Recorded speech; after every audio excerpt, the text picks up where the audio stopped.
கரூரில் தாவேக தலைவர் விஜய் அவர்கள் நடத்திய கூட்ட நெரிசல சிக்கி குழந்தைகள், பெண்கள் உள்பட 41 பேர் பரிதாபமாக உயிரிழந்தாங்க. சம்பவம் நடந்தவுடன் விஜய் சார் உடனடியாக சென்னை திரும்பியதும் கரூர் வந்து பாதிக்கப்பட்டவங்களுக்கு ஆறுதல் சொல்லாததுமே கடும் விமர்சனங்களுக்கு உள்ளாச்சு. இதன் பிறகு கூட்ட நெரிசல உயிரிழந்தவர்களுடைய குடும்பத்தினர்களுக்கும் விஜய் சார் சென்னையில் இருந்தபடியே வீடியோ கால்ல ஆறுதல் சொன்னாரு. இந்த நிலையில கரூர் சம்பவத்துல பாதிக்கப்பட்டவங்களுடைய குடும்பத்தினரை மாமல்லபுரம் அழைத்து வந்து அவங்களுக்கு விஜய் சார் இன்று ஆறுதலுமே சொல்லிருக்காரா. மாமல்லபுரத்துல உள்ள நட்சத்திர ஹோட்டல்ல ஒவ்வொருவருடைய குடும்பத்தையுமே தனித்தனியாக மீட் பண்ணிருக்காரு. அப்போது அவங்களிடம் கண்ணீர் மல்க பேசிய தளபதி விஜய் அவர்கள், உங்கள் அனைவரையும் சென்னைக்கு அழைத்து வந்ததற்கு என்னை மன்னித்து விடுங்கள். நான் நிச்சயம் கரூர் வந்து உங்களை சந்திப்பேன். வாழ்நாள் முழுக்கவே குடும்பத்துல ஒருவனாக நான் உங்களுடன் இருப்பேன். உங்களுக்கு தேவையான அனைத்து உதவிகளையுமே நான் செய்து கொடுப்பேன் அப்படின்னு வாக்குமே கொடுத்திருக்காரா. சோ தளபதி விஜய் அவர்கள் கரூர் செல்லாததற்கு முக்கிய காரணமாக பார்க்கப்படுவது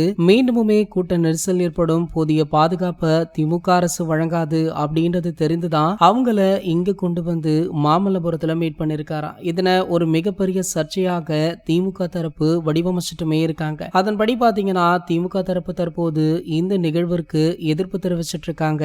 மேலும் பாத்தீங்கன்னா ஒரு சில கட்சிகளுமே தளபதி விஜய் அவர்களுக்கு எதிராக குரல் கொடுத்துட்டும் இருக்காங்க. இந்த நிலையில தற்போது நடிகர் சூர்யா அவர்கள் தாவேகா கட்சிக்கு ஆதரவாக பேசியிருப்பது சமூக வலைதளங்கள்ல வைரலுமே ஆகிட்டு இருக்கு. மேலும் பாத்தீங்கன்னா இவரை போல பல பிரபலங்களுமே தளபதி விஜய் அவர்களுடைய கட்சிக்கும் அவருக்குமே ஆதரவு தெரிவிச்சிட்டு இருக்காங்க. இது போன்ற செய்திகளை பற்றி நீங்க உடனே தெரிஞ்சுக்க நம்ம சேனலை மறக்காம சப்ஸ்கிரைப் பண்ணிக்கோங்க.